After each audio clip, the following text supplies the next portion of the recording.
Good morning. This is our last session on our chapter waves. And in the previous session, we discussed about the stationary waves being set up in a stretched string. And today we start our session with a continuation of the same thing. That is stationary waves being set up in an open tube, like I've done here. This is a tube of length L which is open at both ends. For example, the flute or the organ pipe is an instrument with both ends open. So this is the pipe we are talking about with two open ends. Both ends are open, and you can set up the air column inside that flute or the organ pipe or any pipe into different modes of vibration like I've shown here. So here, this is the total length of the tube, and we know that this total length is now equal to, when you set it up into this fundamental mode of vibration, we have this is lambda by 4 and this is another lambda by 4, because you know this is one lambda, so this will be lambda by 4. So here the total length of the tube will be equal to lambda by 4 plus lambda by 4, which is lambda by 2, or lambda is equal to 2L, and that means the frequency, the first frequency is going to be V by lambda, which is V by 2L. Instead of lambda, I have substituted the 2L. So the frequency of vibration here is V by 2L. In this case, we will see that the total length, it has been set into vibration in this mode, which means that from here to here is lambda by 4. We have a lambda by 2 here and lambda by 4. So that the total length of the tube is equal to lambda by 4 plus lambda by 2 plus lambda by 4, which is simply lambda. So here in this case, the frequency nu2 is equal to V by lambda, or nu2 is equal to V by L, which is actually 2V by 2L.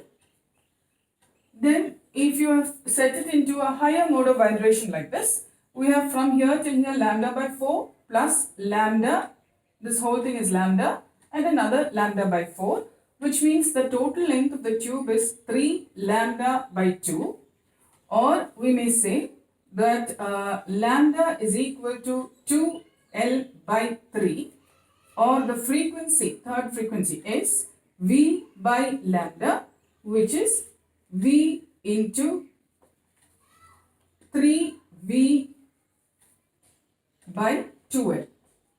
So you will see, as you put it into higher modes of vibration, you are getting multiples of V by 2L. This is V by 2L, this is 2V by 2L, this is 3V by 2L. So you may generalize and write that the frequencies are given by N into V by 2L, where N can take values 1, 2, 3 and so on, and set up the vibration into higher frequencies where N is any integer, 1, 2, 3 and so on. So a multiple of V by 2L. Now we can also do the same thing, set up stationary waves in a tube which is closed at one end but open at the other end, like the resonance column which you might have done in the lab. So resonance column will have one end closed and the other end is open. And so we are now going to look at that. The frequency is set up in a tube which is open at one end but closed at the other end. So here we have, let me draw the tube in this manner. So we have this tube which is closed at one end and open at the other end. So the first, or the fundamental mode of vibration, is here you have a node x equal to 0, but here you have an antinode where x equal to L, where L is the length of that resonating column. Okay. Now here, so you can strike a tuning fork and hold it above the air column so that you set the air column into vibration, and this is the fundamental mode of vibration. You already learned in the previous video that if you, for the condition for an antinode would be x must be equal to 2n minus 1 into lambda by 4. This is what we discussed in our previous video. So when stationary waves are set up, antinode's position of the antinode is given by this. So here, if this is 0 and this is L, then being this being an antinode, you may write the position L is equal to 2n minus 1 lambda by 4, And here n is any integer from 1 to 1 and so on. So from here lambda is equal to 4L by 2n minus 1, or the frequencies that can be set up is V by lambda, which is V into 2n minus 1 by 4L.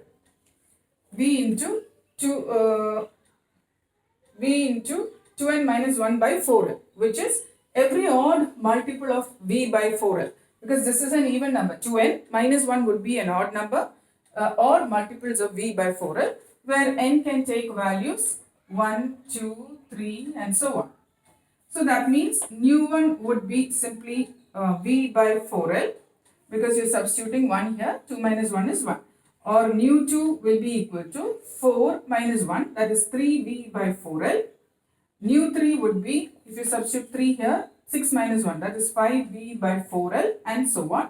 And you will see that you can get all the odd multiples of V by 4L when you have a tube which is closed at one end and open at the other end.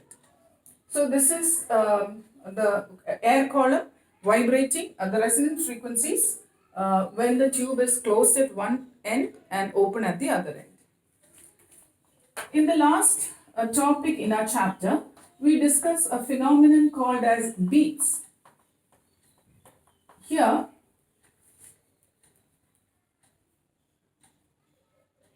beats. Okay. Now here, we have this is a phenomenon where when you're listening to two sounds of very nearly equal frequencies, not very far apart, close frequencies. For example, let's talk about two sound waves, 552 hertz and 564 hertz. Okay, if you're listening to two sounds which have slightly different frequencies and are traveling in the same direction, then what you hear will be, because they are now going to superimpose each other, and what you listen to will be a sound wave whose frequency is going to be the average of the two, that is nu1 plus nu2 by 2, which is going to be equal to 558 hertz.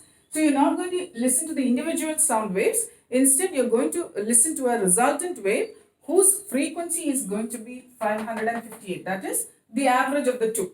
552 plus 564 by 2. In addition to that, you will also hear a variation in the intensity of sound, a slow increase and decreasing wavering beat, which repeats itself which repeats itself with a frequency of 12 hertz. 12 hertz, which is the difference between the two.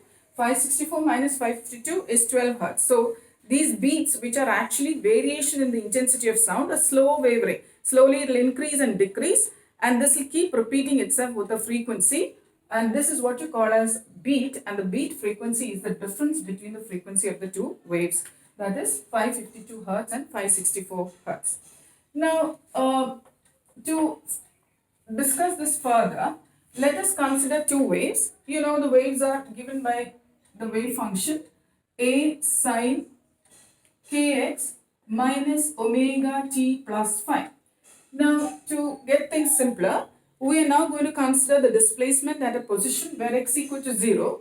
So that x is equal to 0 and the phase is, initial phase is pi by 2, which means we are talking about a particle at the origin, and because initial phase is pi by 2, so at time t equal to 0, x is 0, t is 0, but this is pi by 2. So sine pi by 2 would be 1, and this particle will be at maximum displacement A.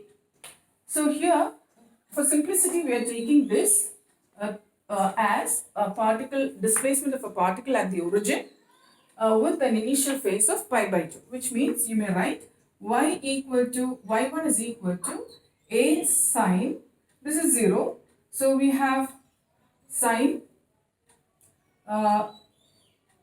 omega t plus phi, which is pi by 2. Let's consider this traveling in the negative x-axis. Y2 is also equal to A sine omega t plus pi by 2. But I told you that these two have slightly different frequencies. So omega 1 and omega 2. Omega 1 and omega 2 are close to each other. Now this can be written as a sine omega t plus pi by 2 can be written as a cos omega 1 t, and this can be written as a cos omega 2 t. Now superposition principle, which we discussed in the last session, says y equal to y1 plus y2, which is a bracket cos omega 1 t plus cos omega 2 t. So I'm going to take this as a and this as b and apply the identity. Cos a plus cos b is equal to 2 cos a minus b by 2 cos a plus b by 2, which means applying this identity here, I may write y is equal to 2a cos a minus b by 2 would be omega 1 minus omega 2 by t, 2 into t, and this would be a plus b. So omega 1 plus omega 2 by 2 into t. I'm going to replace this omega 1 minus omega 2 by 2 as omega b and omega 1 plus omega 2 by 2 as omega a. So I may write y equal to 2a cos omega b t cos omega a t.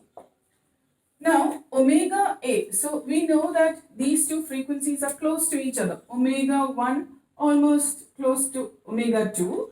So that omega b, omega a must be much greater than omega b, because omega a is omega 1 plus omega 2 by 2.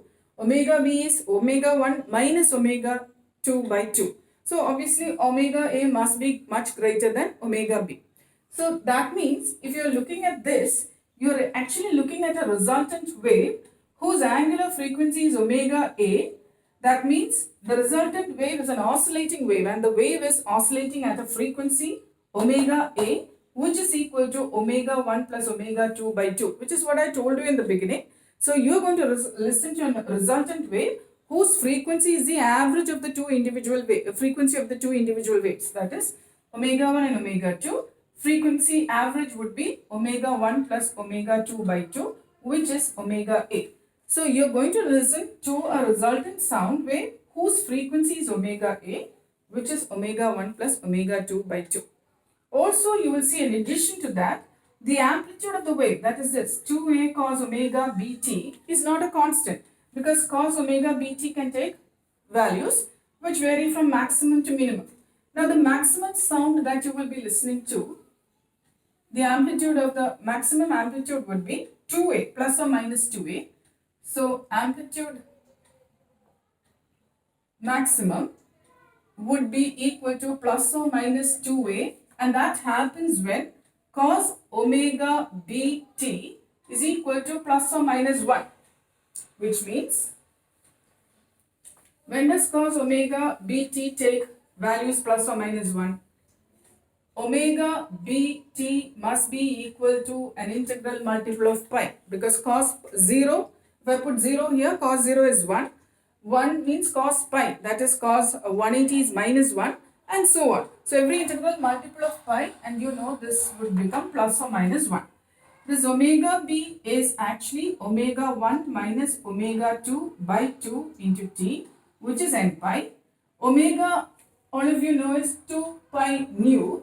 So I may write 2 pi bracket nu 1 minus nu 2 by 2 into t is n pi. Or if I cancel this, I can write t is equal to n by nu 1 minus nu 2, where n can take values 1, 0, 1, 2, 3 and so on.